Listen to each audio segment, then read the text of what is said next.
여러분 안녕하세요. 그래도 비가 와서 조금 날씨가 시원해졌는데 이 비 오는 날씨 가운데서도 우리가 조심해야 될 것들을 조심함으로 혹시나 건강에 아무 일 없도록 함께한 우리 모두가 되기를 간절히 바랍니다. 오늘 이 시간은 나다나엘이라는 인물을 함께 보면서 은혜를 나누려고 합니다. 하나님의 말씀 요한복음 1장 43절에서 51절에 있는 말씀을 함께 나누시겠습니다. 요한복음 1장 43절부터 51절에 있는 말씀 제가 봉독해 올릴 때에 눈으로 함께 따라 읽어주시기 바랍니다.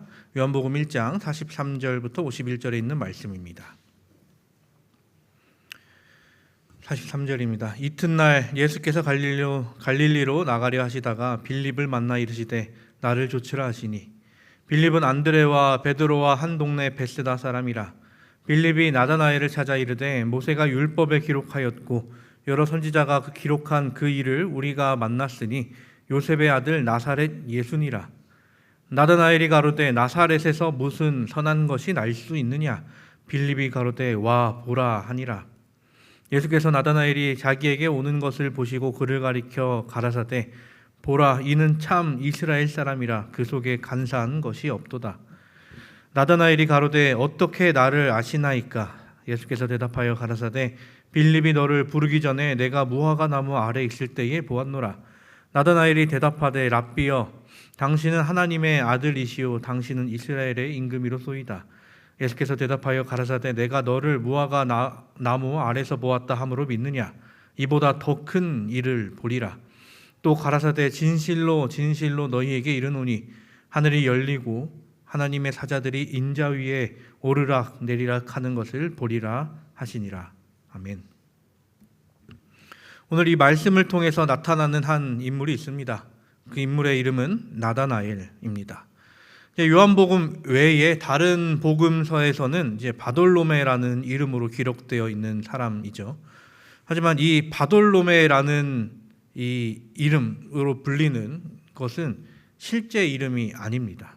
이제 모모모라고 되어 있는 이름 대부분은 모모모의 아들이라는 뜻이죠.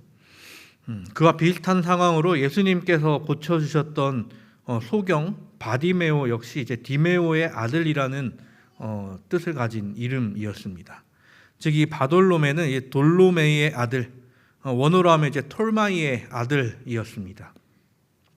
어떻게 보면 이 나다나엘이 원래 이름이라고 봐야 하는 것이 맞는 것이죠. 이 나다나엘이라는 이름의 뜻은 하나님께서 주셨다, 하나님의 선물이라는 뜻을 갖고 있습니다. 이 나다나엘은 예수 그리스도를 만남으로 이름대로 하나님께서 주신 삶을 살아가게 되었습니다.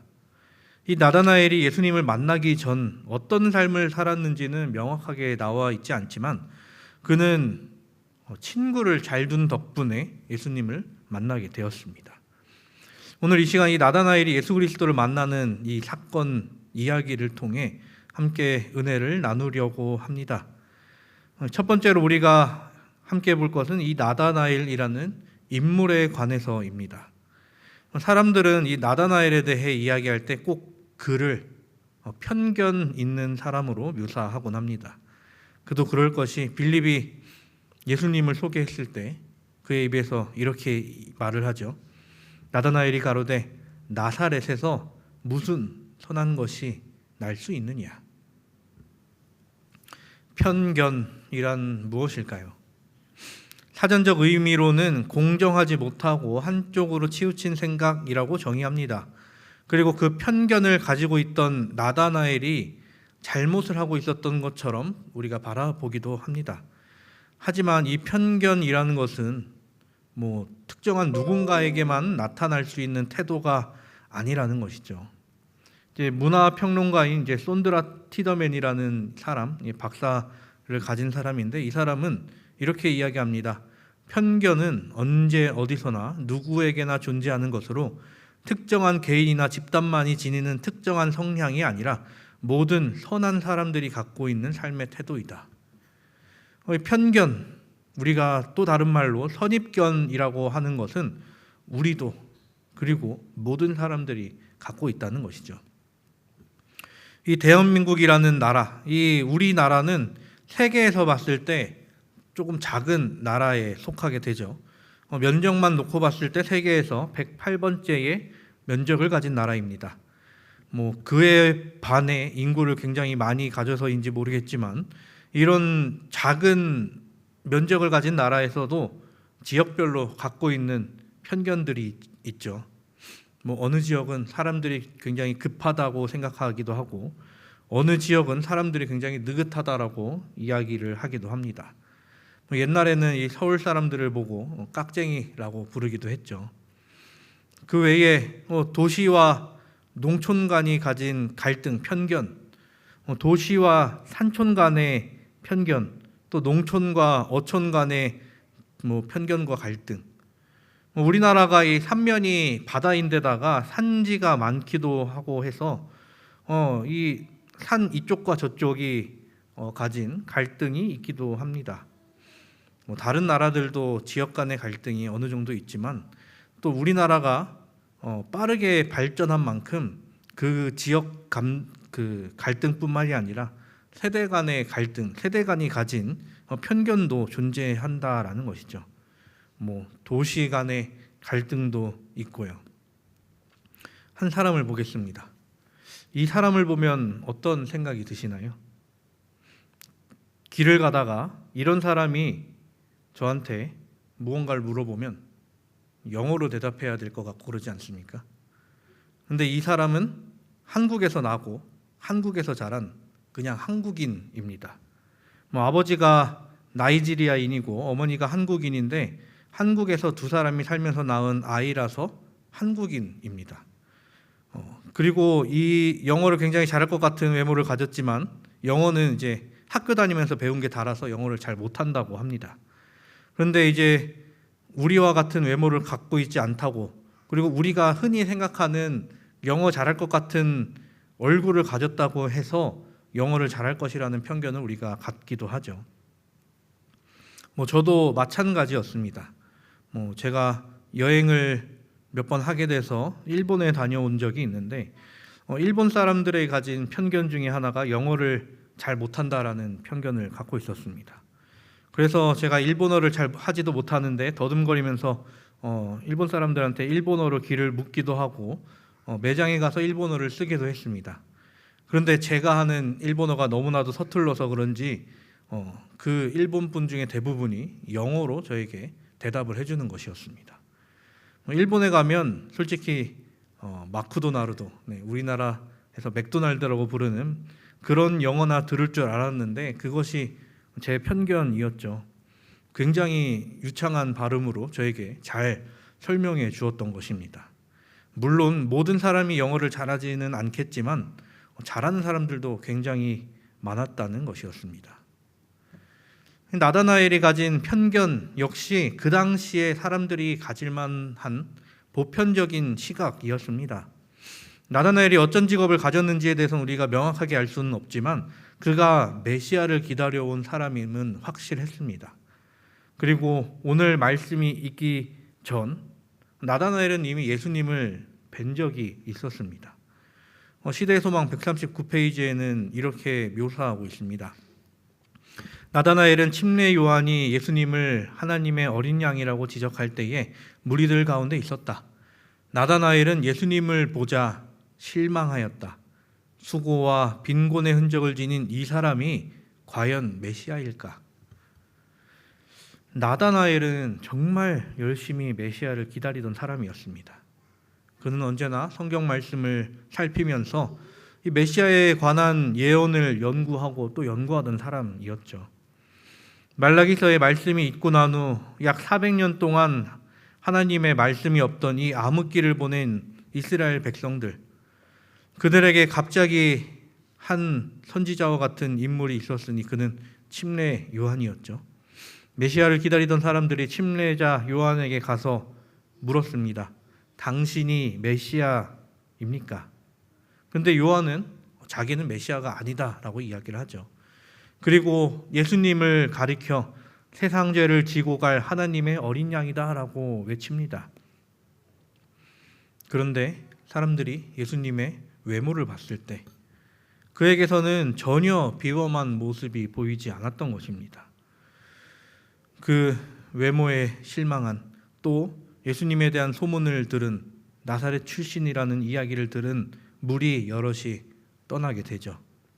내가 생각한 메시아는 저렇게 생기지 않았어 라며 하나님께서 나 자신이 생각해온 메시아를 내려주기를 다시 구하러 각자의 길로 떠나버렸습니다. 하지만 이 나다나엘은 아직 그의 마음속에 이 요한의 말이 남아 있었던 것입니다. 그래서 마음 한쪽에는 예수님을 다시 만날 수 있을까? 그를 만났을 때 나이가 어떤 마음을 가질 수 있을까라는 생각이 한쪽에 있었으며, 한쪽은 그가 과연 메시아가 맞을까 하는 의심 같은 것이 자리 잡아 있게 된 것이죠. 그런 와중에 빌립이 찾아와 요셉의 아들 나사렛 예수를 소개했을 때 그의 마음속에 다시 편견이 올라왔던 것입니다. 그래서 한 말이 나사렛에서 무슨 선한 것이 날 수 있느냐였던 것이죠. 나사렛이라는 동네가 그렇게 좋은 곳이 아니었기도 했지만 왜 더 이런 생각을 했냐면, 이 메시아가 나와야 되는 곳은 나사렛이 아니라 베들레헴이라는 동네인데 어떻게 나사렛에서 메시아가 나오느냐라는 이야기를 한 것 같습니다. 우리는 혹시 이런 나다나엘과 같은 삶을 살고 있지는 않은지요? 예수님에 대한 믿음과 혹은 또 다른 편견이 자리 잡고 있지는 않습니까? 아니면 우리 주위의 어떠한 사람에 대해 또 편견을 가지고 있지는 않은지요? 물론 우리가 세상에 대하여 가지고 있는 편견을 모두 걷어내기는 힘듭니다. 하지만 빌립의 말처럼 와 보라 라는 말을 통해 예수님과 그리고 영혼들과 마주하는 우리 모두가 되기를 바랍니다. 우리가 그분께 나아가지 않는다면 멀리서 들려오는 소문에 의하여 모든 것을 판단할 수밖에 없죠. 그리고 내가 그 사람에게 나아가지 않는다면 그 사람에 대한 편견을 그냥 가지고 있을 뿐입니다. 우리가 나아가지 않는다면 내가 가진 편견이 더 깊어질 것이고 이것을 돌이키는 것이 더 어렵게 될지도 모르겠습니다. 예수님의 제자로 살아가기로 한 우리 모두가 어느 영혼에게나 예수님으로부터 멀찍이 서 있는 것이 아니라 예수께서 서 계신 그곳을 향해, 하나님께서 바라보고 계시는 그 영혼을 향해 나아가기를 간절히 바랍니다. 두 번째로 우리가 살펴볼 수 있는 부분은 예수님에 이어지는 말씀입니다. 예수님은 나다나엘을 만나시고는 이렇게 이야기하시죠. 47절과 48절입니다. 예수께서 나다나엘이 자기에게 오는 것을 보시고 그를 가리켜 가라사대 보라 이는 참 이스라엘 사람이라 그 속에 간사한 것이 없도다. 나다나엘이 가로되 어떻게 나를 아시나이까? 예수께서 대답하여 가라사대 빌립이 너를 부르기 전에 내가 무화과 나무 아래 있을 때에 보았노라. 여기서 우리가 중요하게 봐야 될 부분은 나다나엘을 가리켜 하신 말씀입니다. 이는 참 이스라엘 사람이라 그 속에 간사한 것이 없도다라는 부분과 내가 무화과 나무 아래 있을 때에 보았노라라는 부분입니다. 이 말씀들은 나다나엘에게 있어서 예수님의 신성과 관련된 부분으로 와닿는 말씀이죠. 그런데 더 나아가서 이 말씀들은 우리가 선교적으로도 적용해야 할 부분이기도 합니다. 예수님께서 나다나엘에게 하신 첫 번째 말씀, 이는 참 이스라엘 사람이라 그 속에 간사한 것이 없도다. 이 부분을 그냥 넘겨보게 되면 예수님께서 나다나엘이 어떤 사람인지 잘 알았기 때문에 칭찬하는 말씀 정도로 알아볼 수 있는데 그것이 그 정도로 끝나는 말씀이 아닙니다. 이 말씀을 통해서 나다나엘이 감명받은 이유는 그 나다나엘이라는 사람의 삶의 목표를 정확히 알아보셨기 때문이었습니다. 이 말을 조금 살펴보면 이렇습니다. 예수님께서는 이제 참이라는 말과 간사한이라는 이 두 반의적 수식어를 통해 아주 쉽게 나타나는 이 나다나엘의 성품을 말씀하고 있고 있으신데요. 여기서 사용된 이 참이라는 말의 원어는 이제 알레도스라는 말이고, 이 간산이라는 말의 원어는 이제 돌로스입니다. 근데 이 알레도스는 겉과 속의 일체 혹은 이제 진지성을 뜻하는 말이고요.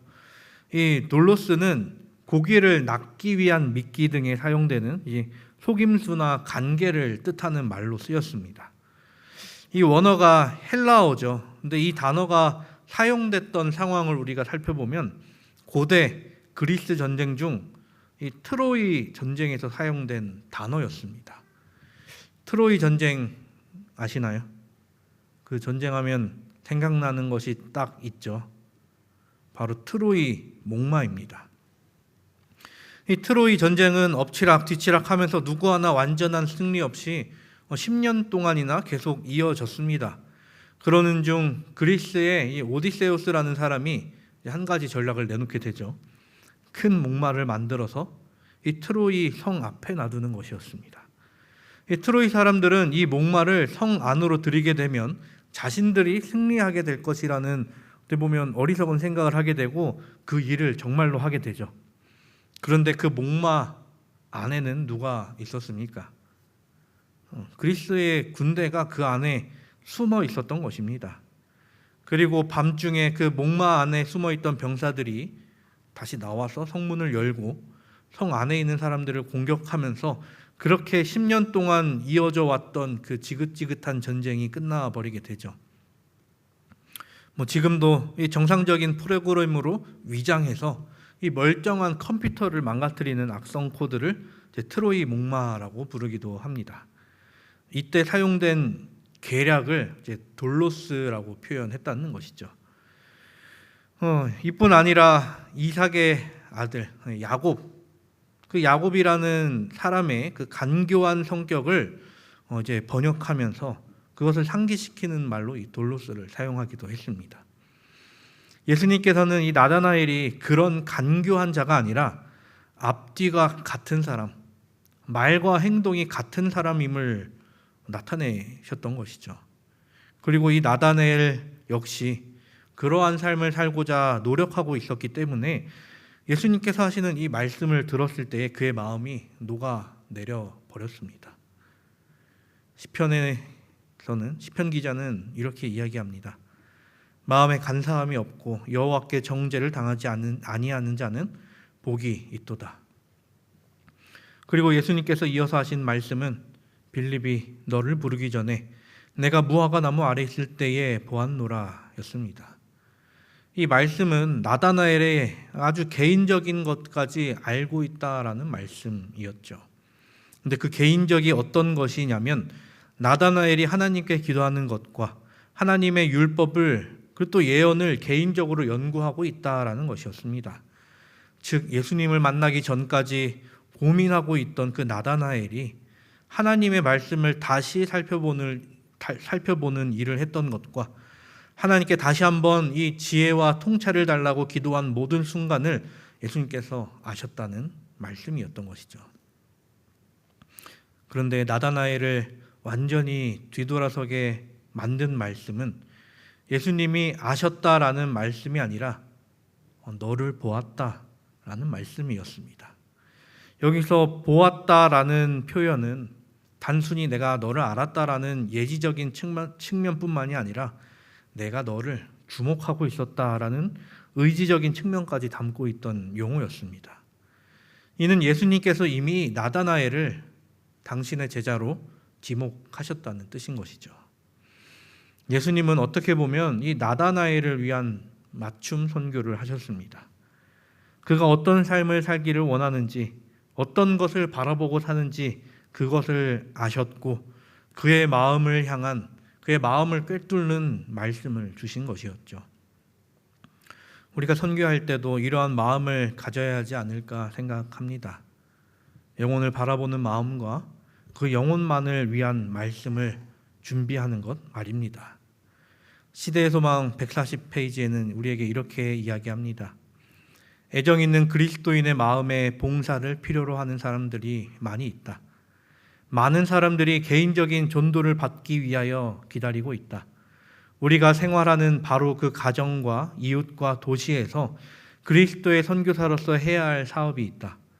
우리가 만일 그리스도인이라면 이 사업은 우리의 기쁨이 될 것이다.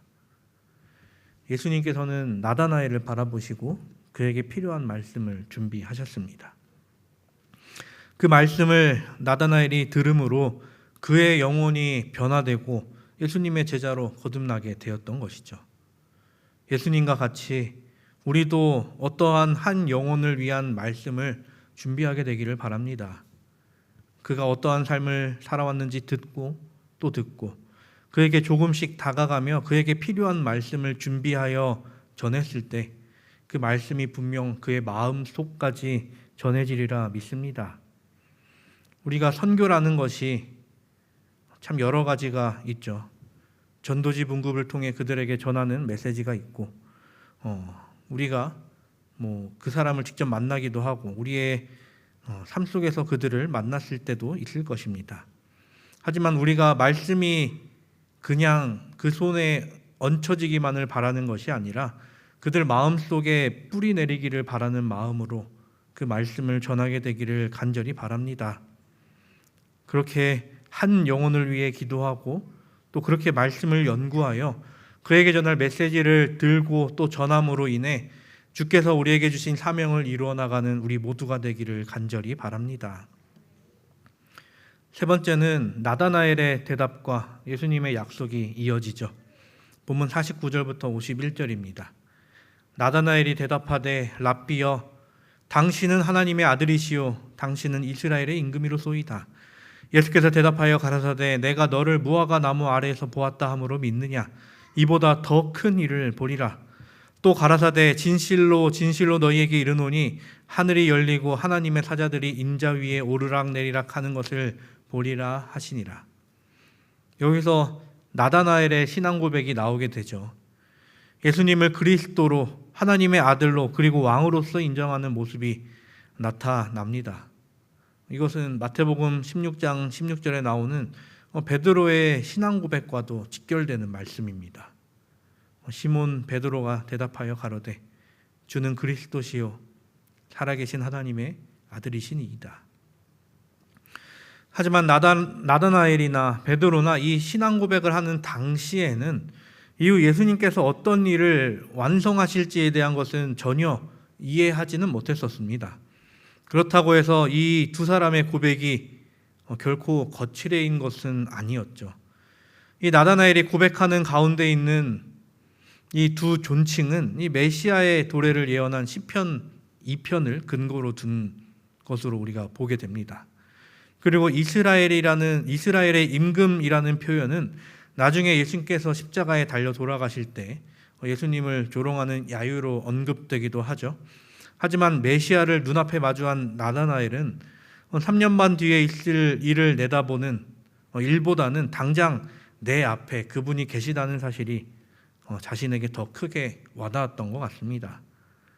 그리고 예수님께서는 그의 신앙 고백에 축복으로 약속 화답하셨죠.